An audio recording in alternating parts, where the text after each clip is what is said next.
Assalamualaikum warahmatullahi wabarakatuh. Perkenalkan, nama saya Dwi Handayani dari kelas 4C NIM 108 ingin mempresentasikan hasil kinerja saya mengenai pembelajaran pendidikan inklusif, di mana dalam pembelajaran pendidikan inklusif tersendiri dibagi menjadi 4.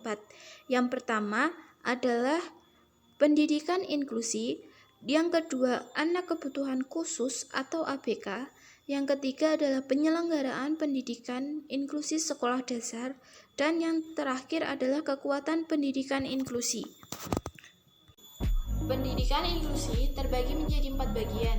Yang pertama adalah pendidikan segregasi, yang kedua pendidikan integratif, yang ketiga pendidikan inklusi, dan yang terakhir yaitu strategi penyelenggaraan pendidikan inklusi. Pendidikan segregatif yaitu sekolah yang memisahkan anak kebutuhan khusus atau ABK dari sistem persekolahan reguler. Yang kedua yaitu pendidikan integratif, yaitu merupakan proses pemindahan seorang siswa pada lingkungan yang tidak terlalu terpisah sehingga memberikan peluang anak tersebut untuk bermain dengan temannya. Yang ketiga yaitu pendidikan inklusi. Pendidikan inklusi merupakan sebuah pendekatan yang berusaha mentransformasikan sistem pendidikan dengan meniadakan hambatan-hambatan yang menghalangi setiap siswa untuk berpartisipasi penuh dalam pendidikan. Dan yang terakhir yaitu strategi penyelenggaraan pendidikan inklusi, di mana dibagi menjadi 2, yaitu akomodasi dan modifikasi. Akomodasi di sini diajarkan secara berbeda dan membutuhkan perubahan pada lingkungannya. Dan yang modifikasi dilakukan saat mempertugaskan lembar kerja pada kelas.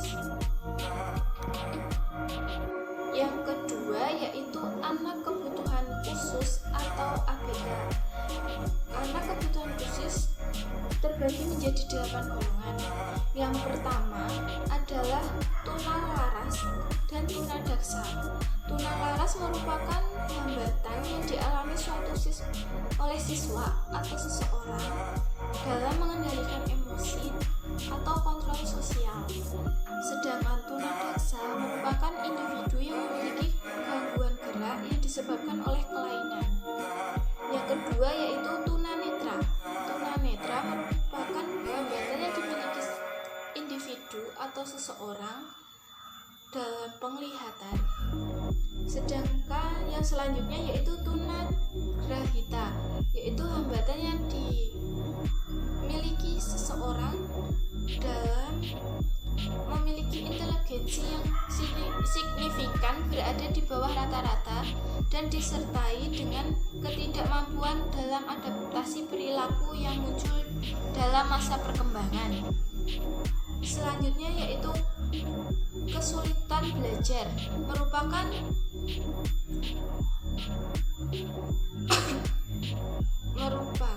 selanjutnya yaitu kesulitan belajar adalah gangguan pada satu atau lebih kemampuan dasar psikologis yang mencakup pemahaman dan penggunaan bahasa, bicara, dan menulis yang dapat mempengaruhi kemampuan belajar seperti berpikir, membaca, menghitung, dan sebagainya.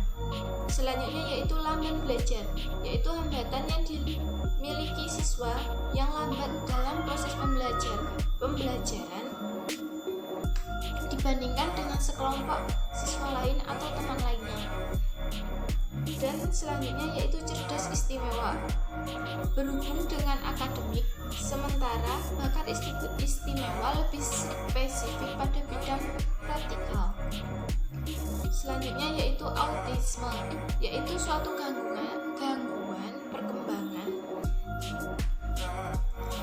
yang sangat kompleks pada anak, terjadi pada umur 3 tahun. Gangguan perkembangan ini meliputi gangguan kemampuan berkomunikasi, kemampuan berinteraksi sosial, dan kemampuan berperilaku. Yang terakhir yaitu ADHD, adalah gangguan perilaku yang dimiliki di masa anak-anak, bisa juga mempengaruhi hingga masa remaja dan dewasa. Yang ketiga yaitu penyelenggaraan pendidikan inklusif sekolah dasar. Yang pertama yaitu pendidikan inklusi dimaksud sebagai sistem layanan pendidikan yang mengikutsertakan anak kebutuhan khusus belajar dengan anak sebaya di sekolah reguler yang terdekat di tempat tinggalnya. Yang kedua yaitu identifikasi ABK, merupakan kegiatan awal yang mendahului proses profesional yang dilakukan secara khusus untuk menentukan diagnosa dari gangguan atau kelainan yang dimiliki siswa atau seseorang. Yang selanjutnya yaitu pseudo teacher, adalah guru pendamping yang bekerja secara langsung dengan anak kebutuhan khusus atau ABK selama masa persekolahan dan sekolah dasar.